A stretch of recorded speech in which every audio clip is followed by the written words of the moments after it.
Okay, so we're going really old school again into like the whole uh Elden Ring mechanics and Magic the Gathering mechanics. We're going to talk about poison.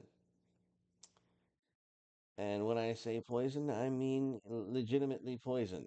Like this is something that we are not messing around with. This is something that we are going to really take all the way to the end. So, without much further ado, let us bring back poison runes. So, poison runes are going to be a little, they're going to be a debuff, obviously. You're poisoning the target, you make them feel nauseous, and they're not going to be having a good time with it. So, in addition to ruining their day and having a debuff to all their skill check rolls and their combat rolls and all that wonderful jazz, this poison rune will trigger when they have poison runes that meet or exceed the target's toughness. And at the end of the target's turn, it will roll a d6, and if the result is 4 or higher, they will lose a wound. And they'll do that until there are no more wounds left to lose, or until they find a way to lose poison runes, which isn't going to be often.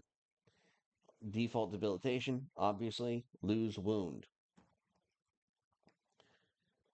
Spell types and debilitations, you have Necrogen Communion, which is basically you make your creature toxic.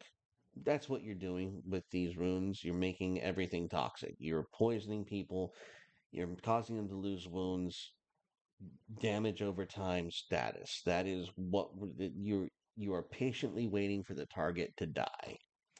Now, recovery is a nature check because obviously what are you going to do to cure poison? You're going to suck. You need to understand the nature of the weapon being used on you. So it's going to be a DC of 20 plus poison runes. So 3 poison runes will make a DC of 23. Just making that, just you know, putting that out there. It's going to be a long rest to recover from these outside of combat. You can also pay Shade to remove the runes outside of combat if you must. Or you can use that half point with your Shade Master to, delay the debilitation. You So basically, if you have poison runes up to your toughness, it's not really gonna hurt you again until your next combat. You're being a lot more active. You're getting your blood flowing, and then it starts to hurt you more. You can do that if you want. I honestly would just take the long rest and get them all out of your system. You're a Shade Mage. Take advantage of that power. Sample spells. Just in some bullet points, it delivers poison to the target. Obviously, that is kind of the point. You want to lay on the poison as thick and as hard as you possibly can. And you can also use that by enchanting your weapons and making your weapons and your summons poisonous as well. Sample spell is Sting. Pay 1 Vitality Shade. You deal 1 damage and you place a poison rune on the target.